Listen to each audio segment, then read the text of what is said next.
Hello friends, welcome to my part 2 of the options video that I had previously uploaded. Okay, so in that video we had completed the call options and today we are going to complete the put options.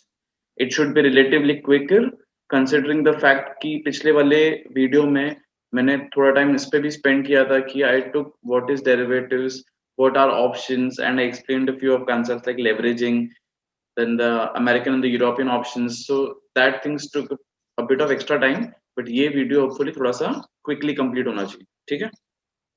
तो पहले हम एक बार revise कर लेते हैं कि हमने previous वाले वीडियो में क्या-क्या देखा था, ठीक है? So we had seen the call option का payoff diagram and the profit diagram.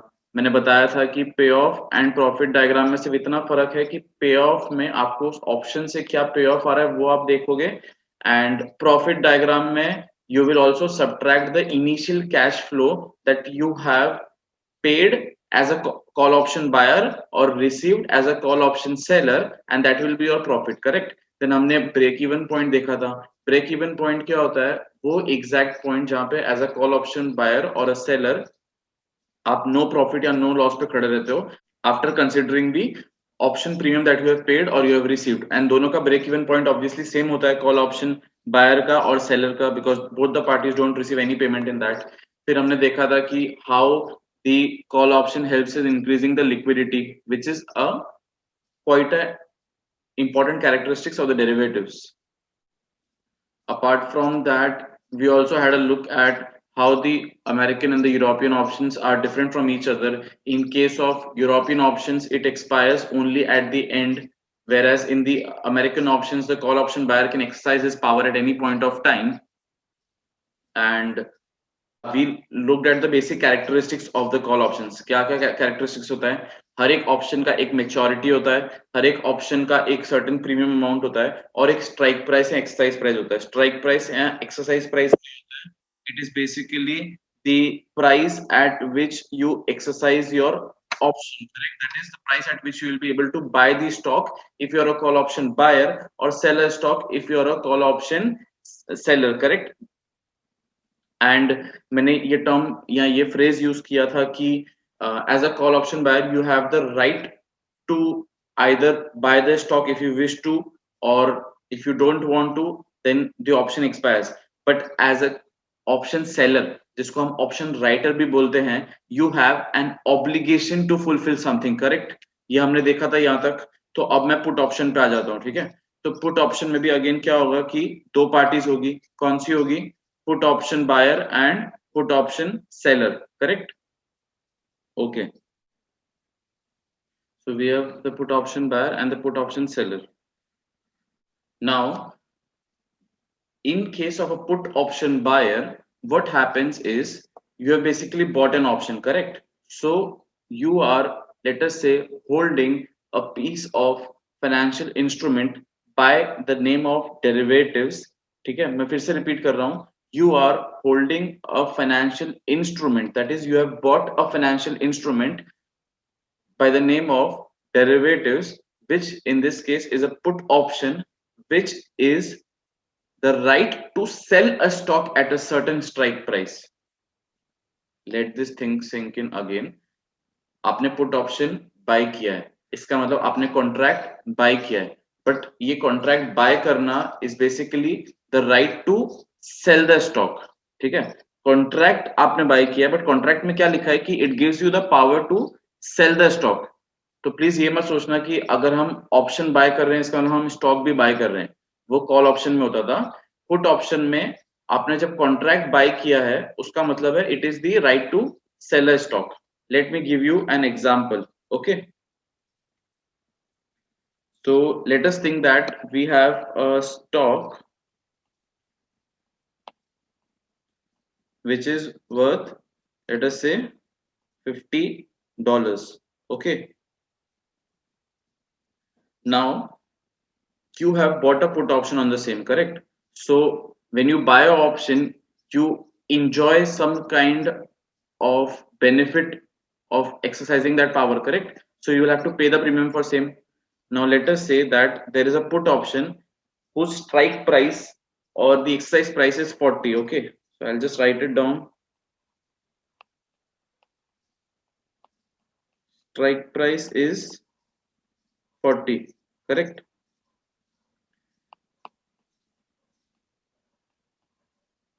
The premium is, let us say it is $5. Okay, so the premium of our option is $5, the strike price is $40, and the stock is $50. Now I'll say this again one more time.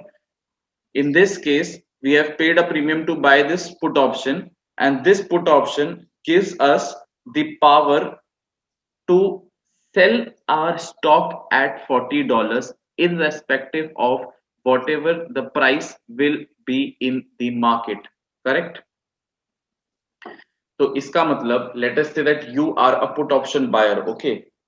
So if the stock dips down to $36 after 1 month, and let us say कि आपका जो put option है उसकी जो maturity है, option expiry जो है वो 1 month की है, तो क्या आप आपका ऑप्शन एक्सरसाइज करोगे?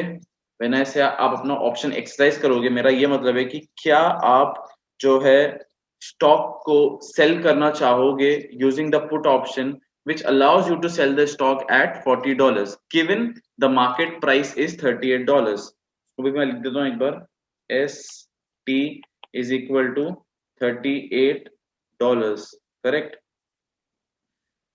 S T is equal to $38, मतलब मार्केट में $38 है।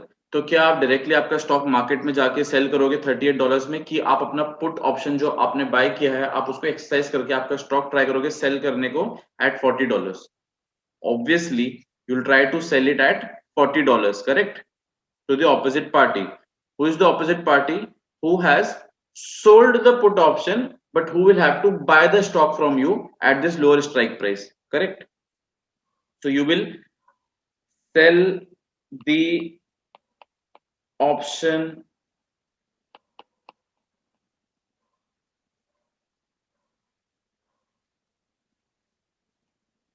at 40, correct?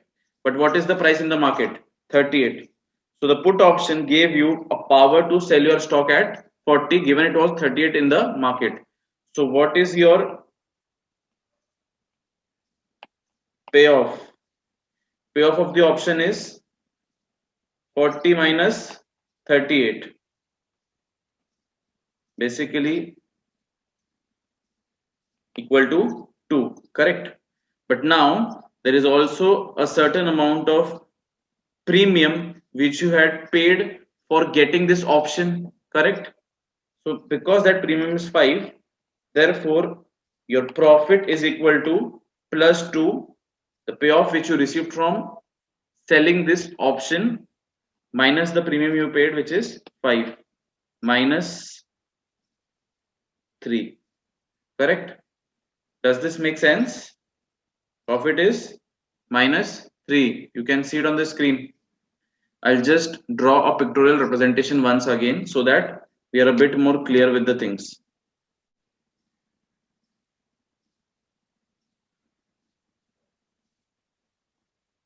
Let us say this is a piece of contract. This is what? This is your piece of contract, correct? Now you are Mr. A. You are Mr. A and you have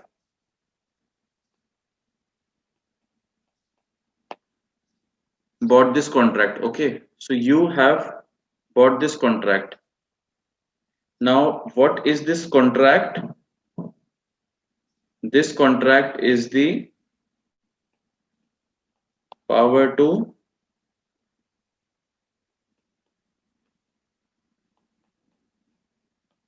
sell the stock. Can you see this?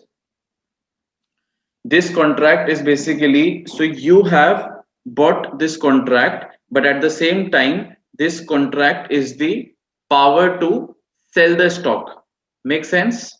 Put option buy, power to sell the stock, correct? तो अगर मैं वापस पूछता हूं कि if let us say the stock price is 43, okay, and आपने वही 40 के स्ट्राइक प्राइस का पुट ऑप्शन बाय करके रखा है, तो will you be able to exercise the put option or will you not be able to exercise the put option? Think and let me know. Think for 5 seconds. You won't. Why? Because as a put option buyer, you have the right to sell the stock at 40.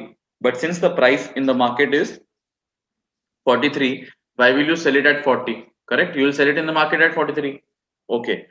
तो यहां तक मैं working तो समझ गई. अच्छा. So for any price above 40, what will be the loss as a put option buyer? The loss will be the premium paid. वो तो मैंने पहले पिछले कॉल ऑप्शन में बताया था. As an option buyer, the loss that happens is only the premium paid. That is the maximum loss. We'll write it down over here. Okay.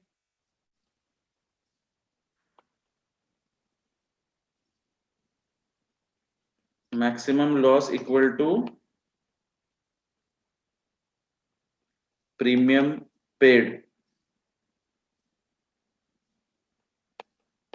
for option buyer. Okay. So maximum loss is equal to premium paid for the option buyer. I hope this makes sense. Which in this case was 5. So for any price above 40, it will be the premium paid that will be the loss. Okay. अब जो next point है वो ये है कि what do you think will be your point of view when you are going to buy an option. मैं पूछ रहा हूं कि आप एक पुट ऑप्शन कब बाय करने की सोचेंगे, जब आपको ये लगता है कि स्टॉक का प्राइस बढ़ने वाला है कि जब आपको ये लगता है कि स्टॉक का प्राइस गिरने वाला है. तो obviously it has to be latter of the two. क्या गिरने वाला है?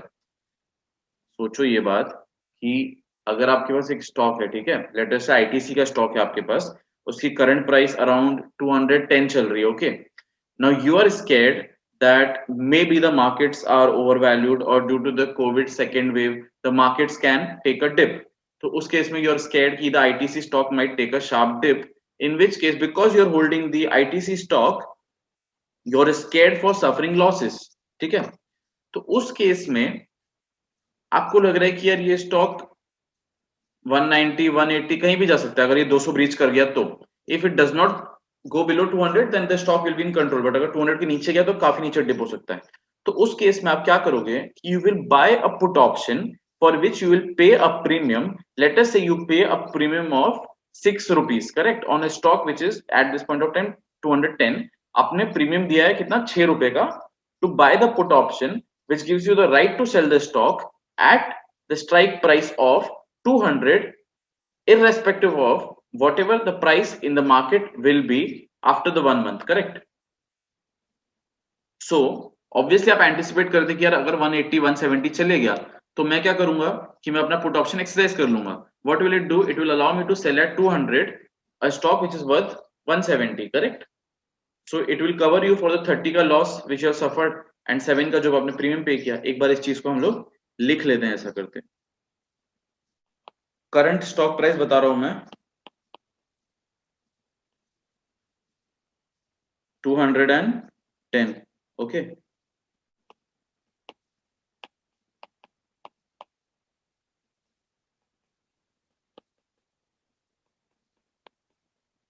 पुट ऑप्शन का strike price is equal to let us say 6 rupees. ठीक है. नाउ सॉरी, स्ट्राइक प्राइस बोल रहा हूं, मैंने प्रीमियम लिख दिया. I am very very sorry. Strike price is equal to 200. Okay.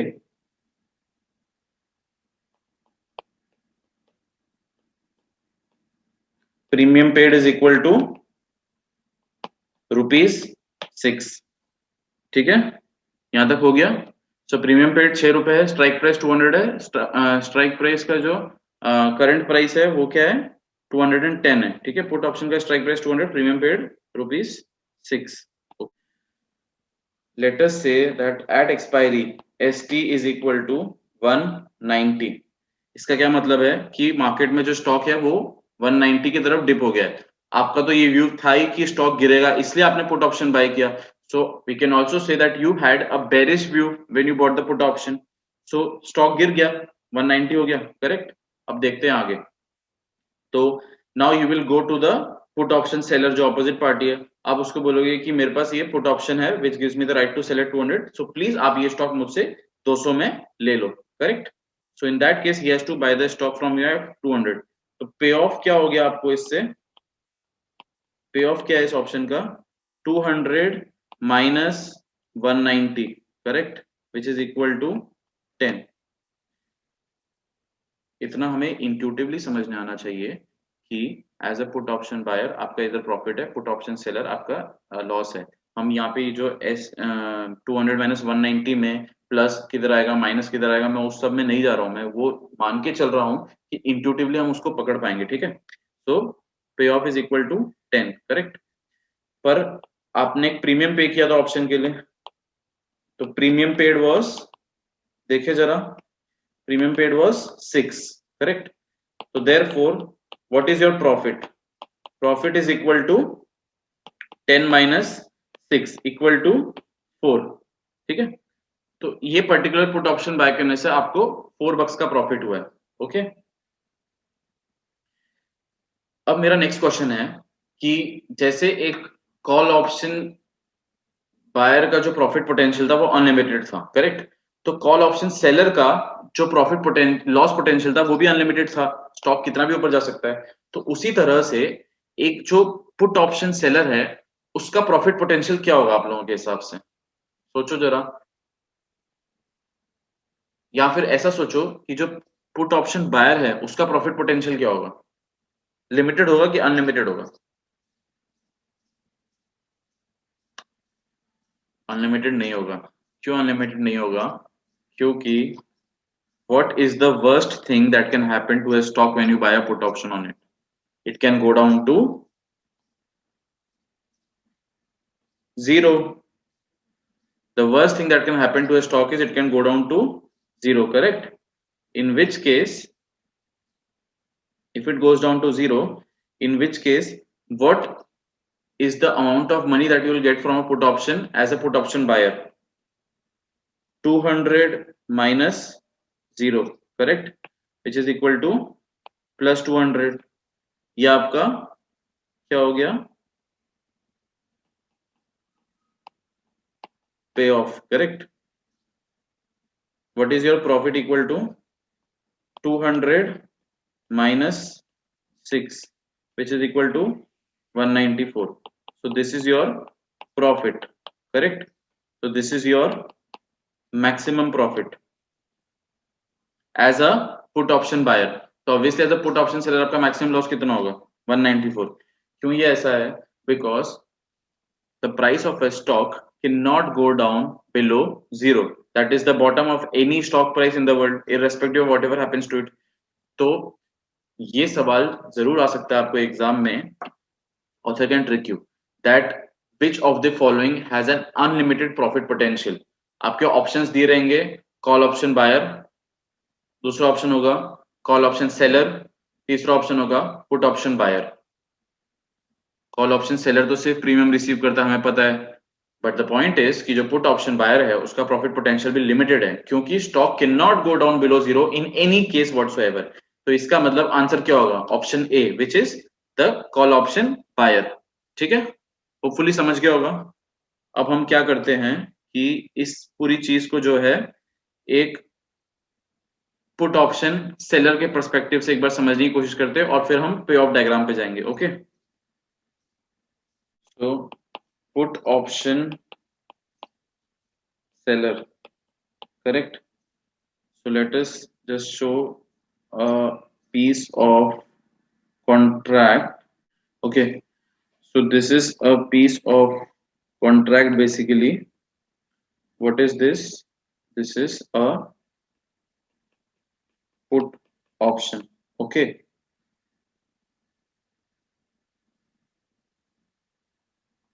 There is Mr. B who has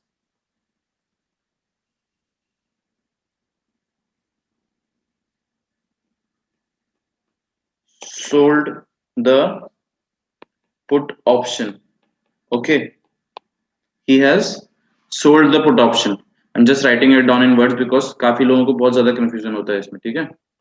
So he has sold the put option, and try to understand the thing which is written in this contract. Okay, the thing which is written in this contract is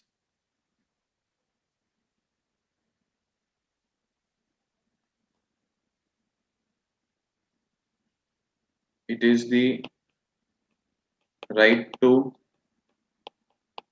sell the stock is what is written in the contract. Okay, this is the thing which is written in the contract. So now if this is written in the contract, it means जिस party ने ये option sell किया है, ठीक है, उसको तो ये स्टॉक क्या करना पड़ेगा, बाय करना पड़ेगा, ठीक है, बिकॉज पुट ऑप्शन कॉन्ट्रैक्ट में लिखा है कि it is the right to sell the stock. तो जो पुट ऑप्शन जिसने सेल किया, ये कॉन्ट्रैक्ट जिसने सेल किया है, उसको क्या करना पड़ेगा, उसको तो ये स्टॉक बाय करना पड़ेगा, correct. So that means I'll write it down the entire thing. I don't want you to mess it up. That means put option seller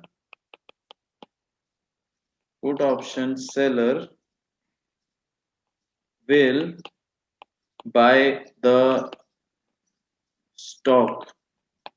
Okay, right to sell the stock लिखा था contract में, and that means the put option seller will buy the stock. Okay, तो अब मुझे एक answer दो.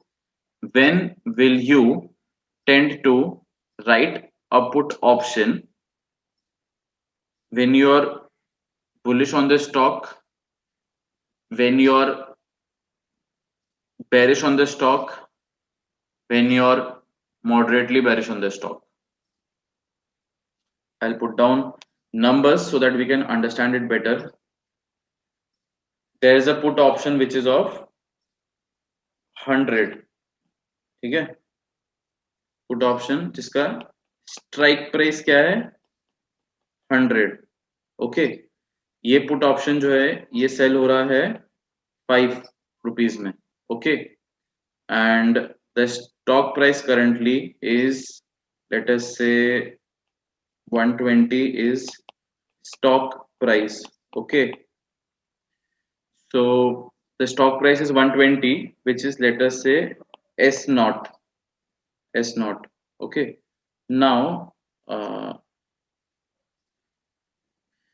will you like to, let us say, I'll give you 3 options of ST. Okay, so ST is 80, ST is 105, ST is 130.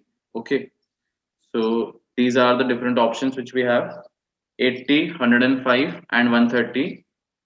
ST means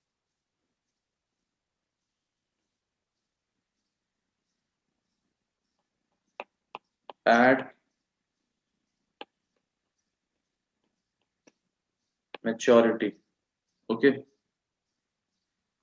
ST means at maturity.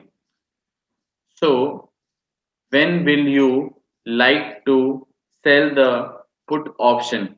When you think that the price of the stock is going to be 80, or when you think the price of the stock is going to be 105, or when you think the price of the stock is going to be 130. What do you think, in which of these cases will you sell a put option, anticipating which of these prices? आप क्या चाहोगे, price जो है 80 हो, 105 हो कि 130 हो, जब आपने पुट ऑप्शन सेल किया है? I'll give you 15 seconds, come on.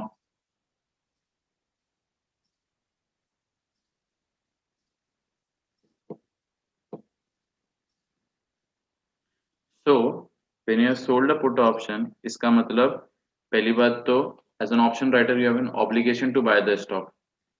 What obligation you have? You have an obligation to buy the stock at a exercise price or a strike price of 100, irrespective of whatever the price in the market is. तो obviously आप चाहोगे ना कि stock का price गिरे नहीं, stock का price 105 रहे या 130 रहे, पर 80 पे नहीं आए, क्योंकि अगर स्टॉक का प्राइस 80 पे आ गया तो वो जो पुट ऑप्शन बायर है वो क्या बोलेगा कि I have the right to sell the stock to you at 100. तो अब आपने तो पुट ऑप्शन सेल किया था, तो उस कॉन्ट्रैक्ट के हिसाब से आपको वो स्टॉक 100 में खरीदना ही पड़ेगा. Would you like to buy something for 100 when you know कि वो मार्केट में 80 का है? Why will you buy something at 100 when you know that it is of 80 in the market? You won't, right? So, but अगर 105 होता है तो are you happy with that? You are happy with that, correct? आपको कोई problem नहीं अगर वो 105 होता है। तो इसका क्या मतलब है? इसका ये मतलब है कि अगर वो 120 से 105 भी जाए तो भी आपको दिक्कत नहीं है, 120 से 130 जाए तो भी आपको दिक्कत नहीं है, बट अगर वो 100 के नीचे जाए तो आपको प्रॉब्लम है, करेक्ट? तो इसका मतलब you are moderately bearish on the stock, in which case you can write a put option. अच्छा, अगर आपको लग रहा है कि यार स्टॉक जो है वो 120 से 150 जा सकता है तो आप क्या करोगे? पुट ऑप्शन नहीं राइट करेंगे ना हम लोग, तो हम डायरेक्टली कॉल ऑप्शन बाय कर लेंगे ऊपर का। हम 130 का कॉल ऑप्शन बाय कर लेंगे। उसमें क्या होगा कि जब स्टॉक 150 जाएगा तो 130 हमारी स्ट्राइक प्राइस है, करेक्ट? तो हम उसे 130 में बाय कर सकते हैं, जबकि वो मार्केट में कितने का 150, 160, 170, 180 कुछ भी हो सकता है। तो हमारा प्रॉफिट तो वहां पे कितना हो जाएगा? 150 माइनस 130 जो 20 है, माइनस जो आपने प्रीमियम पे किया होगा कॉल ऑप्शन का, या 160 माइनस 130 30 रुपए, माइनस 3-4 रुपए प्रीमियम जो आपने पे किया होगा कॉल ऑप्शन का। तो when you are bullish on the stock you will buy a call option, but when you're moderately bullish on the stock you will just write a call option. Similarly when you're bearish on the stock, आपको लग रहा है कि जोर से गिरेगा तो आप पुट ऑप्शन बाय कर लो, क्योंकि 80 70 60 कुछ भी गया तो आपको 100 का जो पुट ऑप्शन है वो तो हमें बचा लेगा ना। बट अगर आप मॉडरेटली बेरिश हो स्टॉक पे, ठीक है, आपको लग रहा है कि नहीं यार ये 120 से टूटेगा तो सही, बट 105 या 110 पे जाके रुक जाएगा, तो आप 105 या 110 का परफेक्ट एकदम स्ट्राइक प्राइस का ऑप्शन राइट कर दो। क्यों राइट कर दो? क्योंकि यार इनिशियली जब आपने ऑप्शन राइट किया था तो आपने प्रीमियम खा लिया ना, तो हमें वो प्रीमियम खाने मिल रहा है, तो और क्या चाहिए? घड़ी घड़ी फायदा हो रहा है ना आपको वो प्रीमियम खा के। जो ऑप्शन बायर है उसने आपको प्रीमियम दिया, उसने अपने आप को प्रोटेक्ट तो कर लिया, बट उसको प्रोटेक्ट करने की कीमत चुकानी पड़ेगी, और वो जो कीमत उसने चुकाई है अगर वो बार बार चुकाएगा तो वैसे ही उसके काफी पैसे लग जाएंगे, एंड आप उस प्रोसेस में आप पैसे बना सकते हो पुट ऑप्शन राइटिंग करके। काफी सारे ट्रेडर्स ऑप्शन राइटिंग करते हैं, बट ऑब्वियसली वो भी ढंग से करना पड़ता है, ठीक है, क्योंकि स्टॉप लॉस वगैरह नहीं लगा है तो पूरा उड़ जाता है, सफाया हो जाता है, ठीक है, मार्जिन रिक्वायरमेंट वगैरह भी होते हैं इसके लिए। आई होप यहाँ तक क्लियर होगा मेरे हिसाब से, है ना?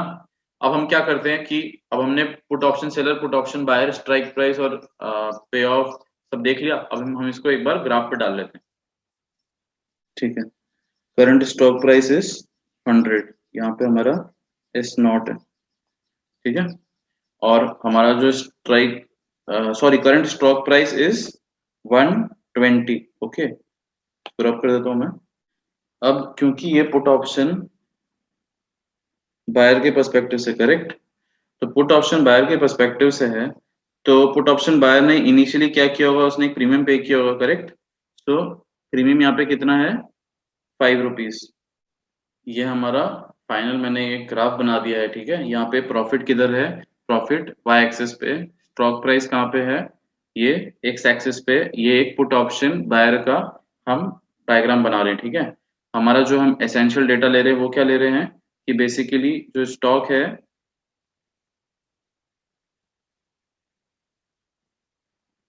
उसका जो एस नॉट है वो कितना है? 120, विच इज द करंट प्राइस। दूसरी चीज जो स्ट्राइक प्राइस जिसको हम के से भी डोनेट करते हैं वो कितनी है? 100 है। एंड तीसरा जो प्रीमियम पेड है, ठीक है, जो प्रीमियम पेड है वो कितना है? 5, ओके, इतना हो गया। अब देखते हैं आगे। तो इस केस में जब तक स्टॉक जो है 100 से नीचे नहीं आता है, ठीक है, तो ये जो पुट ऑप्शन बायर है, will he be able to sell his stock at 100? Will he be able? Will he be able to? Definitely, but will he want to sell the stock at 100 when let us say it is priced at 105 in the market or 110 in the market or 115 in the market? Obviously no, correct? 100 के नीचे जाएगा तभी वो अपना put option exercise करेगा, है ना, which is the right to sell the stock. तो 100 तक उसका जो लॉस है वो क्या है? The initial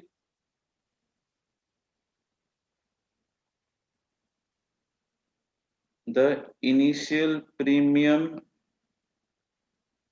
paid, agreed, the initial premium paid is the loss suffered, okay, but 100 के बाद क्या होगा कि जब वो 100 के बाद when it starts going to 95, so उसका जो पुट ऑप्शन है उससे उसको कितना पेमेंट आएगा? The right to sell at 100, stock का प्राइस क्या मार्केट में? 95, तो payoff from the option is 5, correct, but at the same time what is the premium that he paid for the option? The premium he paid was 5, तो इसका मतलब eight 95 उसका जो profit होगा वो क्या होगा, 0 होगा, तो it will cross the 0 mark यहाँ पे, करेक्ट। तो ये हमारा कौन सा डायग्राम हो गया, ये हो गया प्रॉफिट डायग्राम। मैं इसको लेबल कर देता हूँ, ये आपका हो गया profit diagram. Okay, so this is our profit diagram at 95. फिर से बता रहा हूँ, at 95 what happens is we have the, as a put option buyer, the right to sell the stock at 100. तो जो चीज 95 की मार्केट में हम उसको 100 में सेल करेंगे तो हमारा उससे पे ऑफ क्या होगा, पे ऑफ वर्ड यूज कर रहा हूं मैं बार बार, पे ऑफ क्या होगा, 5 रुपए।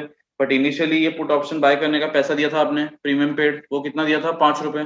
तो आपका टोटल इस पॉइंट पे प्रॉफिट या लॉस क्या है, 0।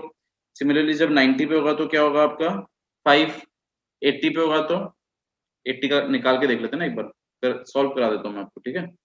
80 में let us say the ST is 80, correct? Now payoff is equal to right to sell at 100 minus current stock price 80, which is equal to 20. So if it is 20, initial premium paid कितना था, 5, therefore profit is equal to 20 minus premium paid of 5, therefore it is equal to 15. Clear है ये। अब इसी का हम पे of diagram बनाते हैं। ऑप्शन का पे ऑफ क्या होगा, टिल 100 0 होगा,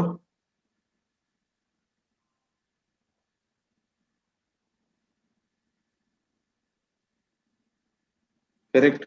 और 100 के बाद क्या होगा, ऊपर जाने लगेगा, it will be like this.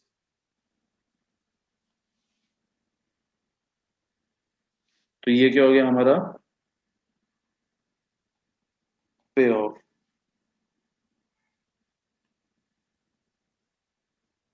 और ये क्या था, प्रॉफिट। समझने आया, पे ऑफ और प्रॉफिट, ये हो गया पुट ऑप्शन बायर का। अब हम देखेंगे पुट ऑप्शन सेलर का पे ऑफ डायग्राम। चलो नेक्स्ट पेज पे चलते। अच्छा, as a put option seller जब इनिशियली स्टॉक 120 का था तब आपने क्या किया था, पुट ऑप्शन राइट किया था। तो पुट ऑप्शन राइट करने के हिसाब से आपको उसका प्रीमियम क्या होगा, रिसीव होगा। तो you receive a premium of 5, correct. So if the stock is at 105 or 103 or 102, will the put option buyer exercise his power to sell the stock at 100? No, he won't. तो इसका मतलब उस point तक तो आप premium खा जाओगे। तो प्रीमियम कितना खा जाओगे आप, 5 का, correct. What is your break even point? When I say what is your break even point, what is the point at which as a put option seller your profit or loss will be equal to 0? At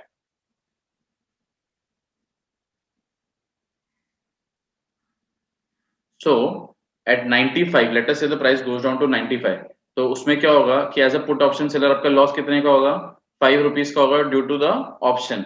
but आपने initially 5 रुपए का premium भी तो खा लिया था, तो वो 5 का जो प्रॉफिट है वो 5 के लॉस को ऑफसेट करके क्या हो जाएगा, इस पॉइंट पे 0, किधर, 95 पे।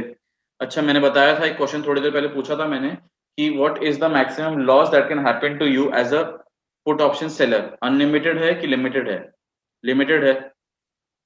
स्टॉक का प्राइस मैक्सिमम कहां तक गिर सकता है, 0 तक गिर सकता है। तो लेट अस से कि स्टॉक का प्राइस 0 तक गिर गया इस केस में।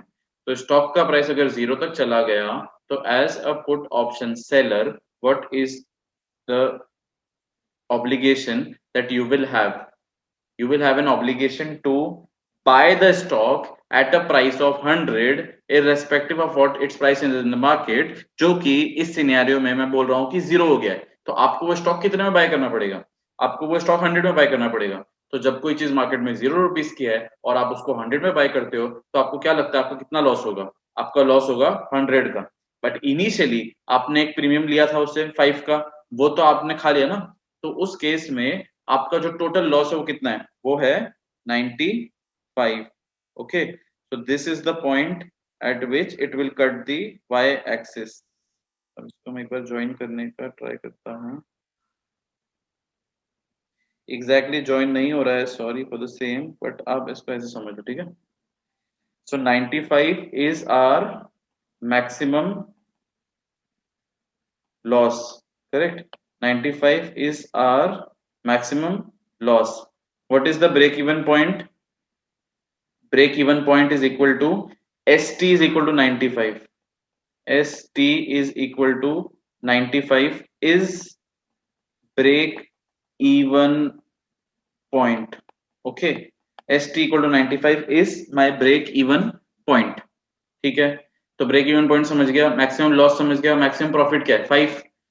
अच्छा, तो एक चीज जो मैंने अभी तक आपको मेंशन नहीं की है इस पूरे सिनेरियो में, जो मुझे पिछले वीडियो में भी एक्चुअली कर देनी चाहिए थी. तो यहाँ पे आप देख रहे हो कि 95 तक जो है आपका 100 तक जो है आपका जो प्रॉफिट है वो स्टेबल है, 5 का है, करेक्ट. यहाँ पे 5 का प्रॉफिट और धीरे धीरे वो गिर रहा है, करेक्ट. तो यहाँ पे तो वो स्टॉक प्राइस के साथ लीनियरली गिर रहा है. स्टॉक प्राइस के साथ लीनियरली गिर रहा है का क्या मतलब है? जब 100 से 95 हुआ, 95 से 90 हुआ, तो आपका जो प्रॉफिट था वो पहले 5 था, फिर 4 था, फिर 3 था, फिर 2 था, फिर -5 हो गया. फिर वैसे वैसे जैसे जैसे 0 तक जाएगा तो वो 90 से -95 तक जाते जाएगा, करेक्ट. प्रॉफिट आपका जो है वो 90 पे 0 था, तो नीचे नीचे नीचे नीचे नीचे जैसे जैसे स्टॉक का प्राइस कम हो रहा है वैसे वैसे आपका प्रॉफिट क्या हो रहा है? कम होते जा रहा है उसके साथ, है ना. बट 100 के ऊपर भले 105 हो या 110 हो या 120 हो, आपका जो प्रॉफिट है वो क्या है? 5 है. तो इसको हम बोलते हैं नॉन लीनियर पे ऑफ. क्या बोलते हैं? Non linear pay off. Options have a non linear pay off structure. Okay, even in fact पिछले डायग्राम में अगर आप देखो तो यहाँ पे क्या हो रहा है, यहाँ पे 100 तक आप लॉस में हो, पर 100 के नीचे जैसे जैसे प्राइस जा रहा है वैसे वैसे आपका प्रॉफिट क्या हो रहा है? बढ़ते जा रहा है. तो इसको भी हम क्या बोलते हैं? Non linear pay of. तो options exhibit a non linear pay of, ठीक है. फॉरवर्ड्स एंड फ्यूचर्स अगर यहाँ पे किसी को आता है ऑलरेडी, मैं इस वीडियो में नहीं जाऊंगा उसमें, बट उसमें एक स्ट्रेट लाइन बनती है बेसिकली पूरे ग्राफ में, ठीक है. तो वो जो स्ट्रेट लाइन बनती है उसको हम बोलते हैं लीनियर पे ऑफ. ये क्या है? Non linear pay of. तो अगर आपकी स्ट्रेट लाइन होती है तो लीनियर बोलते हैं, पर ऑप्शंस में स्ट्रेट लाइन नहीं. आप देख सकते हो 100 तक पे ऑफ का लाइन अलग है, 100 के नीचे अलग है, उसको हम नॉन लीनियर पे ऑफ बोलते हैं, ठीक है. और हमने बाकी पॉइंट्स कवर किए कि पुट ऑप्शन सेलर को मैक्सिमम लॉस क्या होता है? When the stock hit 0 it is not unlimited, whereas call option seller का जो लॉस पोटेंशियल है वो क्या है? अनलिमिटेड, ठीक है. तो हमने 4 चीजें सीख ली: put option buyer, put option seller, call option buyer, call option seller. इसका एक मैं जो कमेंट सेक्शन है वहां पे एक छोटा सा टेबुलर स्ट्रक्चर में आपको इसका एक नोट्स अटैच कर दूंगा जिसको आप रिवीजन पर्पस के लिए यूज कर सकते हो, ठीक है. आई होप हमें ऑप्शंस इस वीडियो के बाद काफी क्लियर हो चुका है and we will be able to solve all these things. Text में जो फॉर्मूलाज है वो काफी कॉम्प्लिकेटेड दिए गए हैं कहीं कहीं, so please don't use them. इस तरह से सोचिए जिस तरह से मैंने आपको सिखाया है अभी इंट्यूटिवली, ठीक है. Rather than going formula basis की प्लस आएगा कि माइनस आएगा, don't do all that. And comment section में आप मुझे बता सकते हैं which is the next topic that you would like for me to upload. Apart from that our classes also provides subject wise lectures, तो आप subject wise भी schedule कर सकते हैं. लाइव सेशन रहते हैं, zoom session. And if you like the video please do like, share and subscribe. And bye bye. I'll see you with a new topic tomorrow. Okay.